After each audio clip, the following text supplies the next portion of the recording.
Crochet के खिलाफ penalty लगाने से कब्ल क्रिस्टियानो रोनाल्डो की वीडियो सोशल मीडिया पर खूब वायरल हो रही है। फैंस के मुताबिक रोनाल्डो ने पेनल्टी लगाने से पहले बिस्मिल्लाह पढ़ी। क्रोशिया के खिलाफ पेनल्टी लगाने से कब्ल क्रिस्टियानो रोनाल्डो की वीडियो सोशल मीडिया पर खूब वायरल हो रही है। फैंस के मुताबिक रोनाल्डो ने पेनल्टी लगाने से पहले बिस्मिल्लाह पढ़ी।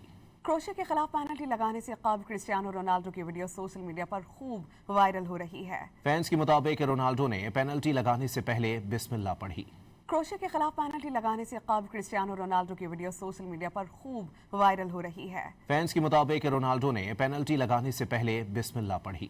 क्रोशिया के खिलाफ पेनल्टी लगाने से कब्ल क्रिस्टियानो रोनाल्डो की वीडियो सोशल मीडिया पर खूब वायरल हो रही है। फैंस के मुताबिक रोनाल्डो ने पेनल्टी लगाने से पहले बिस्मिल्लाह पढ़ी।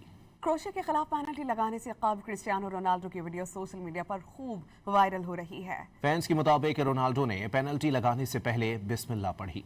क्रोशिया के खिलाफ पेनल्टी लगाने से कब्ल क्रिस्टियानो रोनाल्डो की वीडियो सोशल मीडिया पर खूब वायरल हो रही है। फैंस के मुताबिक रोनाल्डो ने पेनल्टी लगाने से पहले बिस्मिल्लाह पढ़ी।